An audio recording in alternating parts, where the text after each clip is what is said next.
July 26, 1919, the Morning Leader, Regina, Saskatchewan, Canada.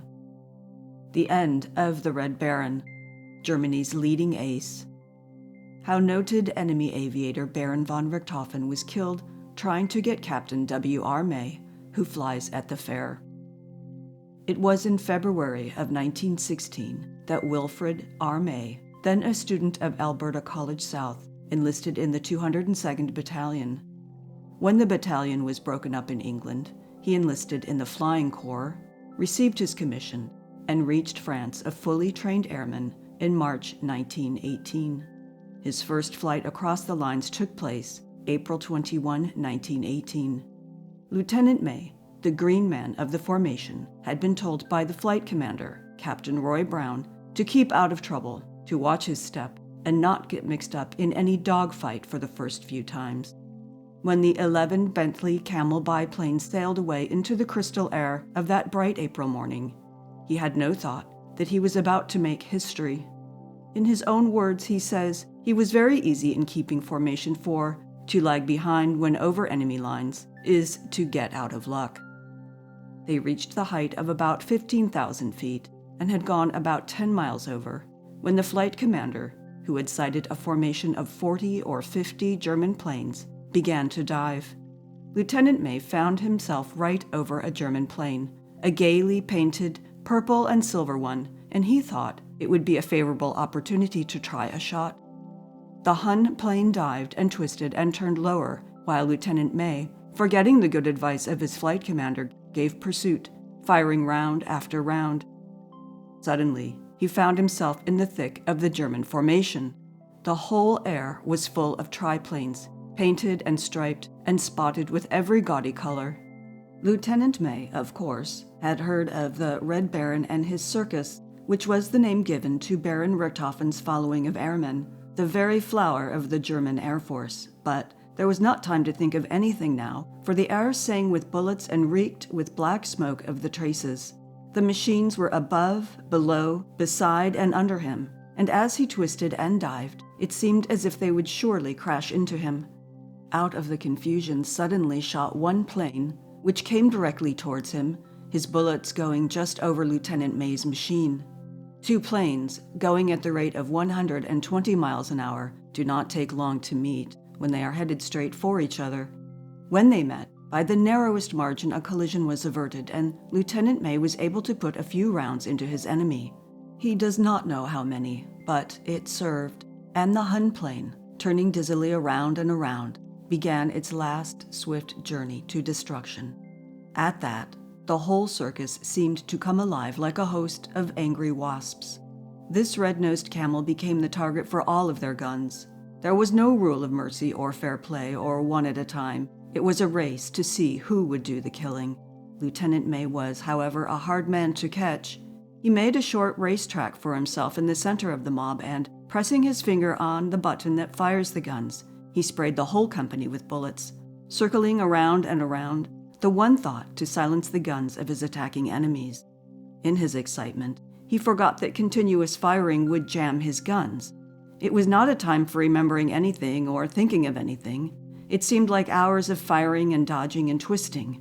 Planes shot by him so close that he could see men's faces, and he remembered thinking that his machine must be riddled with bullets. Suddenly, one gun jammed, then the other, and he found himself without defense in the center of the palpitating, whirling, angry mob which seemed to speak at once of hatred and defiance. It was a poor place to stick around, Captain May says in telling the story. I suddenly shot down and got out. I do not know how. I only knew that I found myself in the open air, traveling with all the speed there was in my machine, west. I knew the direction to go by the sun, and my compass had but one thought now, to get back. For about 2 miles all went well. Suddenly the whiz of bullets began again. From the direction they came, I knew I was being fired on from above and behind.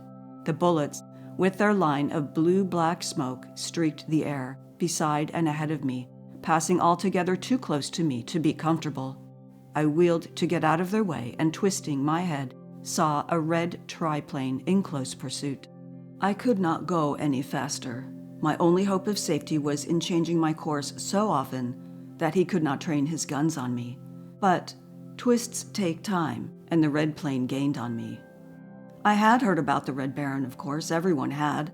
His methods were well known too, how he sits back and watches the fight, and then pursues the disabled plane. He already had 81 to his credit. Was I to be the 81st?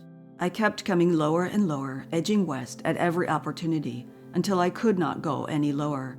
It could not have been long, though it seemed so to me, before we crossed the German lines. I knew it to be the roar of the guns below, for the machine guns and infantry opened upon us, and the Baron's guns never seemed to cease for a moment. Our own guns peppered us too. While they were directing their fire at my pursuer, they were just as likely to hit me. We were so close. I was still losing height. In my turnings and twistings, I could see the ground distinctly, and the men who looked up at us. Still, the Red Plane came on. He was determined to get me. Still, I kept my machine twisting and dodging. When the bullets were at my left, I turned to the right. When they were just above me, I dropped a little, but I had not much more distance below me, and I could not get above his. I was beginning to despair. Then, something happened.